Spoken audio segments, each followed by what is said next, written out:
శుభములు, వందనాలు, ఆశీర్వాదం తెలియజేస్తా ఉన్నారు. వచ్చిన వారందరూ, ఇప్పుడు వచ్చిన వారందరూ కూడా ఎంతో ధన్యులు. దేవుని మందిరంలో కనబడుట అది ఒక దినము దేవుని ఆవరణలో గడుపుట 1000 దినముల కంటే శ్రేష్టము. ఆమేన్, హల్లెలూయా. ఉదయకాలం ప్రత్యేకంగా అందరికీ తెలిసినట్లు ఉమెన్స్ డే. ఎంతమంది గుర్తుంది? So happy Women's Day on behalf of our family and our children and అందరి తరఫున ఉమెన్స్ అయిన వారందరికీ happy women's day. Women's day సందర్భంగా ఎంతమందికి మనలో ఒక అవగాహన ఉంది ఏంటంటే స్త్రీ తన గృహమును కట్టుకుంటుందని. దాదాపు మనందరికీ తెలుసు, ఎందుకంటే వాక్యములో అదే విధంగా ఉంది. ఈ లోక సంబంధంగా కూడా స్త్రీ తన గృహమును కట్టుకుంటుంది. జ్ఞానవంతురాలు తన గృహమును కట్టుకుంటుంది అని వాక్యములో సామెతల్లో రాయబడి ఉంది. తన 14వ అధ్యాయము 1వ వచనము, జ్ఞానవంతురాలు తన ఇల్లు కట్టును, 3 రాళ్ళు తన చేతులతో తన ఇల్లు ఊడబెరుకును అని రాయబడి ఉంది. అయితే ఈ జ్ఞానవంతురాలు అన్న మాటకు స్త్రీ తన ఇల్లు కట్టుకొను అని రాయొచ్చు దేవుడు, కనుక అది మెన్షన్ చేయలే. ఏమని రాయబడి ఉందంటే జ్ఞానవంతురాలు. అయితే ఈ జ్ఞానము గురించి మనం ఆలోచించాలి. ఇది సామెతలు రాసింది ఎవరంటే సొలొమోను మంచి దేవుని చేత తండ్రి చేత ఆశీర్వదింపబడి ఒక మంచి కుమారుడు, తర్వాత దేవుని యొక్క అద్భుతమైన వరమును పొందిన గొప్ప వ్యక్తి, ఆయన గొప్ప రాజు. అటువంటి రాజు లేడు. దేవుడు ఇంకోటి ఏం చెప్తాడంటే ఉండబోడు. This the first and last person. జ్ఞానముతో నేను ఆశీర్వదించిన వ్యక్తి ఈయన మాత్రమే. అయితే సొలొమోను జ్ఞానవంతుడు, కానీ వరమును పొందినాడు. కానీ ఆయన కంటే ఆయన తల్లి మనందరికీ గుర్తు. ఆయన తల్లి ఎవరంటే బెత్సెబ ఇంకా ఆశీర్వదింపబడింది. ఎందుకంటే ఆమెకు జరిగిన అన్యాయానికి, ఆమె ఏదైతే తన జీవితంలో ఎక్స్పెక్ట్ చేయలేదు అటువంటి కార్యము తన జీవితంలో జరిగినా కూడా దేవుని అందరి నమ్మకమును విడిచిపెట్టలేదు ఆమె. ఆమేన్, హల్లెలూయా. మన లోపల చాలామంది స్త్రీలు ఏమవుతుందంటే వాళ్ళ ప్రమేయం లేకుండా కొన్ని సంగతులు వాళ్ళ జీవితంలో జరుగుతాయి. వాళ్ళు మంచివాళ్ళు, వాళ్ళ యొక్క పరిస్థితులు ఏం చేస్తాయంటే ఫోర్స్బుల్గా అటువంటి పరిస్థితిలోనికి, శ్రమలలోనికి, శోధనలోనికి నెట్టివేయబడతారు. వాళ్ళ శోధనలో ఉన్నా కూడా వాళ్ళకి ఇష్టం ఉండదు ఆ పరిస్థితి. అటువంటి పరిస్థితిలో వాళ్ళు ఏం చేస్తారంటే, దేవుని ఎరిగిన ప్రజలైతే చాలా గట్టిగా నిలబడతారు. బెత్సెబ అదే పనిచేసింది. సొలొమోను యొక్క జీవితాన్ని ఆమె తీర్చిదిద్దింది. ఆఖరి వరకు తన గృహము విషయంలో, దేవుడు చేసిన వాగ్దానాల విషయంలో నమ్మకంగా ఉంది. ఇక్కడ అందుకే సొలొమోను ఒక మాట రాసేస్తాడు. జనరల్గా ఒక మాట, జ్ఞానవంతురాలు తన ఇల్లు కట్టుకొనును, 3 రాళ్ళు తన చేతులతో తన ఇల్లు ఊడబెరుకును. ఈ జ్ఞానవంతురాలు మనము న్యూ టెస్ట్మెంట్లో అంటే కృత నిబంధనలో మనం చూసినట్లయితే ఈ జ్ఞానమునకు డెఫినేషన్, నిర్వచనం ఎవరంటే యేసు ప్రభు వాళ్ళు. హల్లెలూయా. మనందరము స్టోరీ విన్నట్టు కాదు, నిజముగా ప్రతి ఒక్కరి జీవితంలో ఈ జ్ఞానముకు ఫౌండేషన్ ఎవరంటే యేసు ప్రభు వారు. ఎందుకంటే ఒక చోట పత్రికలలో రాయబడి ఉంటుంది ఏంటంటే, బుద్ధి జ్ఞానములు సర్వ సంపదలు ఎవరి యందు గుప్తమై ఉన్నవి? యేసు క్రీస్తులో గుప్తమై ఉన్నవి. యేసు క్రీస్తు వారిలో ఏముందంటే జ్ఞానం ఉంది. సరే, మిగతా అన్ని మనం పక్కకు పెడదాము. జ్ఞానం ఉన్నది, ఆయన లోపల జ్ఞానము దాచబడి ఉంది. ఆ జ్ఞానము ఎటువంటిదంటే మేలిమి బంగారము కంటే అపురూపమైనది అని రాయబడి ఉంది.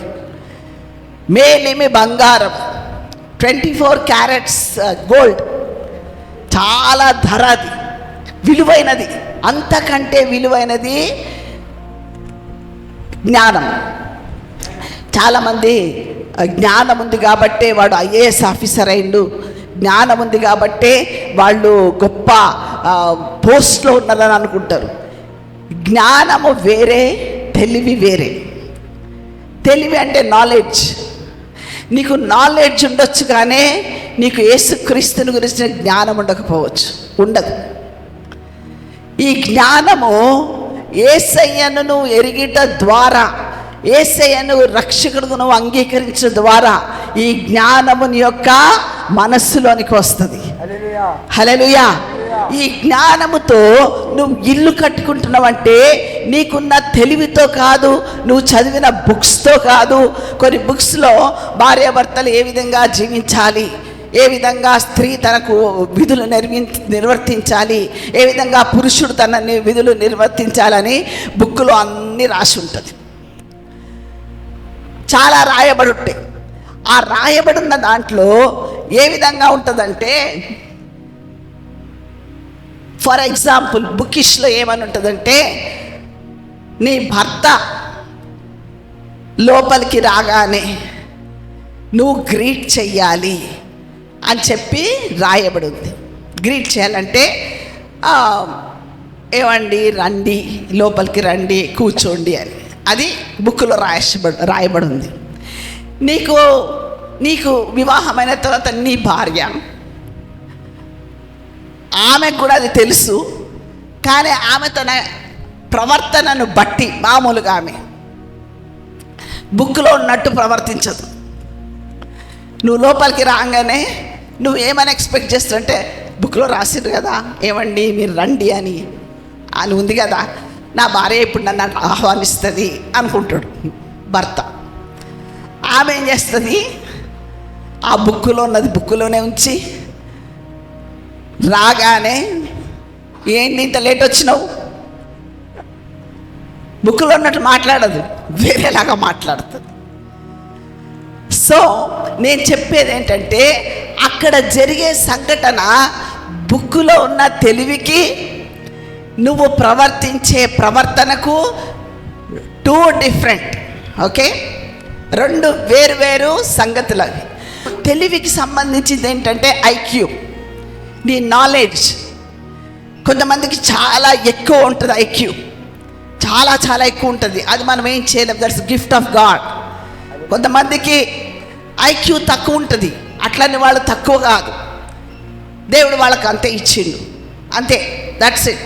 సో దాన్ని బట్టి మనిషిని ఎస్టిమేట్ చేయకూడదు, కానీ జ్ఞానమును బట్టి ఎస్టిమేట్ చేయవచ్చు. ఈ జ్ఞానము ప్రతి ఒక్కరికి సమానముగా ఇవ్వబడుతుంది. ఆమేన్, హల్లెలూయా. యేసుక్రీస్తు వారు ఎవరికన్నా, ఒకరికి 10% రక్షణ పొందినాక, ఒకరికి 20%, లేకపోతే ఒకరికి 50%, ఒకరికి 100%, అట్లే మనం వచ్చిండా వాళ్ళ ఇంటికి, వాళ్ళ హృదయంలోనికి? నెవర్. నువ్వు యేసయ్యను రాజుగా, ప్రభువుగా, దేవుడిగా అంగీకరించిన రోజుననే ఆయన నీకు ప్రభువుగా వచ్చేస్తాడు. హల్లెలూయా. 100% నీకు ఆయన దేవుడుగా ఉంటాడు, ఆయన ప్రభువుగా ఉంటాడు, ఆయన నీకు రాజుగా ఉంటాడు. హల్లెలూయా. ఆయన ఎప్పుడు కూడా నువ్వు నీకు తక్కువ ఉన్నది తెలివి కాబట్టి నేను నీ దగ్గరికి 1% వస్తాను, 10% అని చెప్పడు. ఎవరన్నా సరే, అన్ని జాతుల వారు, అన్ని తెగల వారు, అన్ని వంశముల వారు, స్త్రీలు, పురుషులు, చిన్నపిల్లలు, పెద్దవాళ్ళు, ముసలి వాళ్ళు, అందరికీ కూడా ఏ దినమైతే నువ్వు యేసయ్యను అంగీకరిస్తావో ఆ దినము 100% ఆయన నీతో ఉండడానికి వస్తాడు. హల్లెలూయా, హల్లెలూయా. అది శుభవార్త, అది మంచి వార్త. అది అయితే ఈ జ్ఞానం అనేది యేసు ప్రభు వారిని దగ్గరికి వచ్చినప్పుడే వస్తుంది. కానీ ఎట్లా నువ్వు డెవలప్ చేసుకుంటావు, నువ్వు ఎట్లా దాన్ని ప్రజ్వలింప చేస్తావు. ఎట్లా నువ్వు దాంట్లో అభివృద్ధి పొందుతావు అంటే, ఒక చిన్న చెట్టుకు నువ్వు నీరు పోసి నారు పోసి ఏ విధంగా పెంచుతావో అది ఆ విధంగానే నీ లోపల జ్ఞానము అభివృద్ధి చెందాలి. ఆ జ్ఞానమునకు సోర్సు, ఆ జ్ఞానమునకు పోయబడ్డ నీరు, పోయబడ్డ ఎరువు ఏంటంటే దేవుని వాక్యము, తర్వాత పరిశుద్ధాత్మ శక్తి, నీ ప్రార్థనా జీవితం. ఈ మూడు కూడా రిగార్డ్లెస్. అందుకే పామరులైన పేతురు, యోహానులు శిష్యులు, వాళ్ళు పామరులు, వాళ్ళకి తెలివి లేదు, ఈ లోక జ్ఞానం లేదు. కానీ వాళ్ళకున్నదల్లా ఎవరంటే సిలువ వేయబడిన యేసుక్రీస్తు వారు మాత్రమే. ఎప్పుడైతే సిలువ వేయబడిన యేసయ్యను వాళ్ళు అంగీకరించినారో, వాళ్ళు తమ రాజుగా చేసుకున్నారో, వాళ్ళ జ్ఞానము ఈ లోకంలో ఉన్న వాళ్ళందరికంటే అత్యధికమైపోయింది. వాళ్ళు ఏం చేస్తారంటే, ఈ పామరులు, ఈ తెలివి అంటే ఈ విద్య లేని వాళ్ళు ఈ మా పట్టణమును గలిబిలి చేసేస్తున్నారు, తలకిందులు చేసేస్తున్నారు అంటారు. హల్లెలూయా. నీకు దేవుడిచ్చిన ఈ జ్ఞానము వెనుక శక్తి ఉన్నది. ఎటువంటి శక్తి ఉన్నదంటే, నీ ఇల్లు కట్టుకునే శక్తి ఉంది. ఇంకొకటి ఏంటంటే, నువ్వు ఇతరుల ఇల్లు కట్టే శక్తి కూడా దేవుడు నీకు అనుగ్రహిస్తా ఉన్నాడు. అది జ్ఞానము. ఈ జ్ఞానములో ప్రేమ ఉన్నది. ఎంత ప్రేమ ఉన్నదంటే, ఒక నీ శత్రువును అంటే నిన్ను అసహించుకునే వాళ్ళను, నీకు మరణ శిక్ష వేసిన వాళ్ళను క్షమించే ఆ శక్తి, ఆ ప్రేమ ఈ జ్ఞానములో ఉన్నది. ఫిలిప్పీలకు రాసిన పత్రిక 3వ అధ్యాయము 8వ వచనం చదువుతాం. నిశ్చయముగా నా ప్రభు అయిన యేసుక్రీస్తుని గూర్చి అతి శ్రేష్టమైన జ్ఞానము నిమిత్తమై సమస్తమును నష్టముగా ఎంచుకొనుచున్నాను. ఈ జ్ఞానం ఎటువంటిదంటే అతి శ్రేష్టమైనది. అందరం చెప్దాం, అతి శ్రేష్టమైనది జ్ఞానము. అతి శ్రేష్ట. ఇది పురుషులకు కావాలి, స్త్రీలకు కూడా కావాలి. ఇది ఎవరికైతే అతి శ్రేష్టమైన జ్ఞానం ఉంటుందో ఆ జ్ఞానము నిన్ను బ్రతికిస్తుంది, ఆత్మీయంగా బ్రతికిస్తుంది. నువ్వు కోల్పోకుండా ఈ జ్ఞానము ద్వారా నువ్వేం చేస్తావంటే జీవిస్తావు. హల్లెలూయా. యాకోబుకు రాసిన పత్రిక 3వ అధ్యాయం 13వ వచనం. ఈ జ్ఞానం యొక్క డిస్క్రిమినేషన్ ఉంది. వాట్ ఈస్ ఏ జ్ఞానం అంటే ఏంటి అని ఉంది, ఇక్కడ చదువుదాం. మీలో జ్ఞాన వివేకములు గలవాడెవడు? వాడు జ్ఞానముతో కూడిన స్వాతికము గలవాడై తన యోగ్య ప్రవర్తన వలన తన క్రియలను కనపరచవలెను. ఆమేన్. హల్లెలూయా. హల్లెలూయా. ఏమనుంది? ఈ జ్ఞానము సాత్వికంగా ఉంటుందట. సాత్వికం అంటే ఏంటి? చాలా నెమ్మదిగా, కోపం లేకుండా, ఇంకోటి ఏంటి, ఎమోషన్ లేకుండా, ఏంటి, ఎగిరెగిరి పడకుండా, ఇంకా చెప్పాలంటే ఎగిరెగిరి అతిశయపడకుండా సాత్వికంతో ఉంటుంది. అంటే నిండు కుండలాగా ఉంటుంది.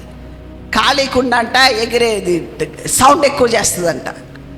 అంతే కదా. మనం మామూలుగా జనరల్గా ఒక సేయింగ్ ఉంది, ఖాళీ కుండలు గణగణలాడు కంచులాగా ఉంటాయి. అంటే డబడబడబా శబ్దం చేస్తాయి. కానీ నిండు కుండ శబ్దమే రాదు.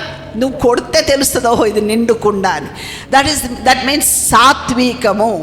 సాత్వికం అనేది చాలా నెమ్మదిగా ఉండే గుణము. అయితే ఇంకా చదవండి. అయితే మీ హృదయములలో సహింపనలవి కాని మత్సరమును వివాదమును ఉంచుకొనిన వారైతే అతిశయపడవద్దు. ఏం ఉంచుకోకూడదు మనము? సహింపనలవి కాని అసూయ. మత్సరం అంటే అసూయ, ఎదుటి వ్యక్తి మీద అసూయ. ఈ అసూయ గురించి వెరీ గుడ్ ఎగ్జాంపుల్ ఏంటంటే హేబేలు, కయ్యూను. వాళ్ళిద్దరూ ఏంటంటే, కయ్యూనికి సహింపనలవి కాని మత్సరం ఉంది. మామూలుగా ఏదో పోనీలే గుడుక్కోవడము సనుక్కోవడం కాదు, దానిని మించి ఆయన ఏం చేస్తాడంటే చంపేస్తాడు. ఇంకా అసూయ ఏం చేస్తుందంటే సహోదరులను చంపేస్తుంది. దేవునికి ఇష్టం లేదు మనం ఉంచుకోవడం అవసరమా? డస్ట్ అది. కుళ్ళిపోయినా ఏదో పండో అటి పండో లేకపోతే మన లోపల ఏదో కుళ్ళిపోయిన మాంసమును పెట్టుకుంటున్నాం. ఆ సహింపనలవి కాని మత్సరము అవసరమా నీకు? ఎవరన్నా పొగిడితే వెరీ గుడ్ అని చెప్పు. ఎదుటి వాళ్ళ విషయంలో సహింపలేనటువంటి తత్వము, ఇది చాలా అన్రిపేరబుల్ నేచర్. అది ఆ నేచర్ని యేసయ్య ఒక్కడే బాగు చేయగలడు. మీరు అనుకుంటుండొచ్చు, నేను మంచి పద్ధతులు అనుసరించి చేస్తానని. You cannot do it. నువ్వు చెయ్యలేవు. నువ్వు చెయ్యాలి అంటే యేసయ్య కృపా సింహాసనం మీదకు పరిగెత్తుకొని వెళ్ళాలి. ఆమెన్, హల్లెలూయా. సహింపనలవి కాని మత్సరము నీకు ఒకవేళ ఎవరి మీద ఉన్నట్టు నీ యొక్క హృదయం నీకు ఆరోపణ చేస్తే వెంటనే నువ్వు ఎవరి దగ్గరికి క్షమాపణ అడిగినా అది పోదది. నువ్వు అడుగుతుండొచ్చు, కానీ ఆ యొక్క దానిని డిలీట్ చేసేయాలని హృదయంలో నుంచి అంటే యేసయ్య ఒక్కడే డిలీట్ చేయగలడా దాన్ని? యేసయ్య దగ్గరికి పరిగెత్తుకుని వెళ్ళు. యేసయ్య కృపాసింహాసనం మీదకు పరిగెత్తుకుని వెళ్ళు. ప్రభువా, ఈ విషయం నాకు నేరారోపణ జరుగుతూ ఉంది. ప్రతిసారి నా హృదయంలో ఇది దాచి ఉన్నది, ఎవ్వరికి తెలియదు ప్రభువా, నీకొక్కడికి నాకు మాత్రమే తెలుసు. దీన్ని డిలీట్ చేసే ప్రభువా. నీకేంటంటే నీ హృదయమును శుద్ధీకరిస్తాడు. అందులో కొంచెం నివసించడానికి ఆయన ఇష్టపడుతుంది కనుక సహింపనలవి కానీ ఈ యొక్క దుష్టత్వమును, ఈ యొక్క మత్సరమును, వివాదమును ఉంచుకొనవద్దు, అతిశయపడవద్దు. ఇంకా రెండవది ఏం రాయబడ్డదంటే సత్యమునకు విరోధముగా అబద్ధం ఆడవద్దు. సత్యమునకు విరోధముగా అబద్ధం ఆడవద్దు. నువ్వు నిజంగా అబద్ధం ఆడే పరిస్థితి వస్తే నోరు మూసుకోనుండు, చెప్పక ఏమి మాట్లాడకు. ఆ యొక్క ఎరుకో కోటగోడలు కూలగొట్టినప్పుడు ఆ యొక్క ఇశ్రాయేలీలు యెహోషువ ఏం ఆజ్ఞాపిస్తాడంటే, మీరు అస్సలు మాట్లాడవద్దు. ఏం చేయాలా? మౌనంగా తిరగమంటాడు. ఎందుకు ఆ మౌనంగా తిరగమంటాడు తెలుసా? సీక్రెట్ ఏంటి తెలుసా? ఇశ్రాయేలీలో చాలా తత్వం ఏదుందంటే సనుగుడు, గునుగుడు, నెగిటివ్గా మాట్లాడటం. ఏమని మాట్లాడుకుంటుండొచ్చు తెలుసా? వాళ్ళు ఎరికో కోటగోడలు చూస్తారు, ఇట్లా చూసి ఇంత పెద్ద వాటిని దేవుడు తిరిగితే పడతాయి అని అంటుండు. పడతాయారా అని పక్కన అనుకుంటాడు, ఈ పక్కన అనుకుంటాడు పడతాయారా నిజంగా. అలా ఏం చేస్తారు? గుడుగుడు గుడుగుడు గుడు అని మాట్లాడుకుంటుంటారు. మాట్లాడుకుంటే అది ఏమవుతుంది తెలుసా? అవిశ్వాసము ఒక పొగలాగా బయటకు వస్తుంది. పొగ అది దేనికి ఇంపైన పొగ తెలుసా? సాతానుకు ఇంపుగా ఉంటుంది. అది ఆ మాటలు ఇంపుగా ఉంటాయి. ఇంకా మాట్లాడండి, ఇంకా మాట్లాడండి. మీరు ఎన్నిసార్లు తిరిగినా మౌనంగా తిరిగినా ఈ కోట కూలిపోదు అని మాట్లాడండి. అందుకే అంత వేల మందిని మౌనంగా తిరగమంటాడు. తర్వాత కూడా బూరలుదమంటాడు, అంతే, కేకలేయమంటాడు. హల్లెలూయా. ఏడో దినము బూరలుదండి, కేకలు వేయండి అంటాడు. ఏం మాట్లాడొద్దు. అవి వేసిన తర్వాత అవి పేక మేడల్లాగా కూలిపోతాయి. హల్లెలూయా. చప్పటి కొడదాం, దేవుని నామమున మహిమ పరుద్దాం. ఇందులో చాలా సీక్రెట్ ఉంది. మనం గ్రహించగలిగితే ఆత్మీయంగా చాలా మర్మం ఉంది. దాని అర్థం ఏంటంటే, సమస్య, శోధన వచ్చినప్పుడు నీ నోటికి జిప్ పెట్టుకోవాలంతే. నువ్వు ఏమి మాట్లాడొద్దు. ఎందుకంటే ప్రతి మనిషి కూడా ప్రశస్తమైన వాడు. ప్రతి వ్యక్తి కూడా దేవుని యొక్క ఉద్దేశమును బట్టే వాడు ఈ లోకములకు వచ్చిండు.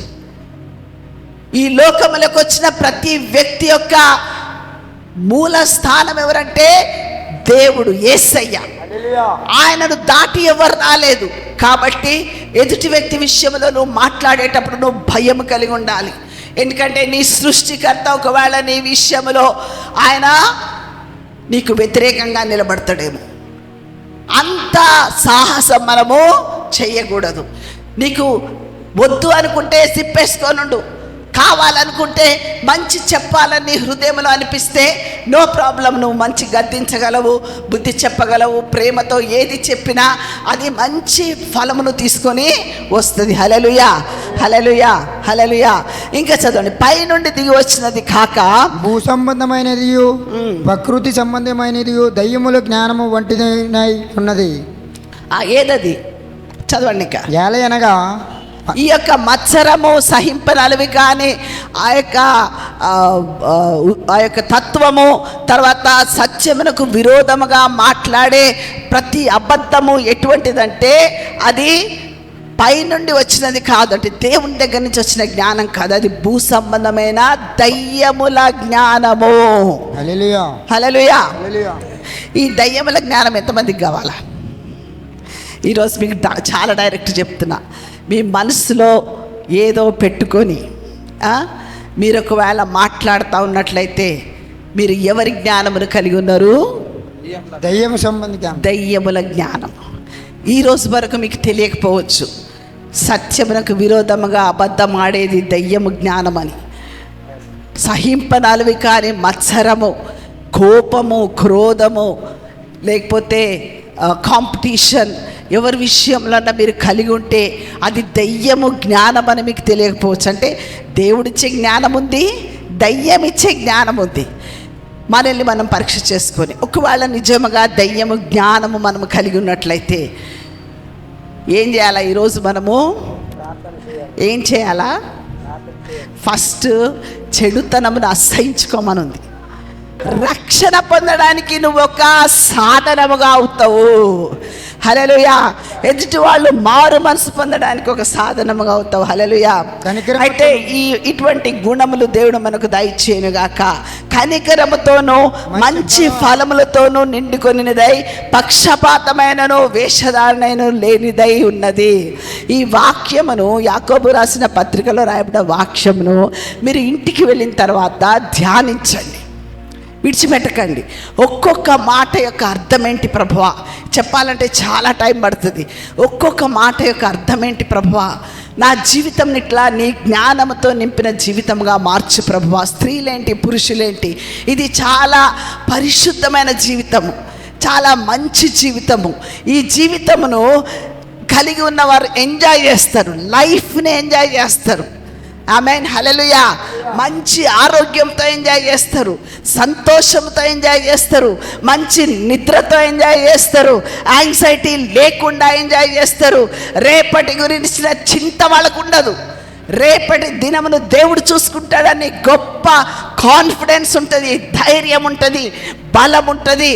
నీ బంధువులు నీ ఎవ్వరు నిన్ను విడిచిపెట్టినా కూడా నీ దేవుడు నిన్ను విడిచిపెట్టడనే గొప్ప ఫెయిత్, విశ్వాసం నీకు ఉంటుంది. హల్లెలూయా. అటువంటి గొప్ప దేవునిని మనము కలిగి ఉన్న మనము ఆయన గుణాతిశయములను అయినా ఈ యొక్క అన్ని గుణములలో ఒక గుణము చెప్తా ఉన్నాడు. బుద్ధి జ్ఞానములు సర్వ సంపదలు యేసుక్రీస్తునందు గుప్తమై ఉన్నవి. యేసుక్రీస్తులో ఉన్న జ్ఞానం అదే. ఈ ఉదయకాలమున మనము నేర్చుకున్న ఈ జ్ఞానమును మనము పొందుకొని ఈ జ్ఞానమును మనము అనుసరించి జీవించడానికి దేవుడు మనందరికీ కూడా కృప దయచేయునుగాక. మీ వినికిడిలో దేవుడి వాక్యమును నూరంతలుగా ఫలింపజేయునుగాక. Amen. God bless you all.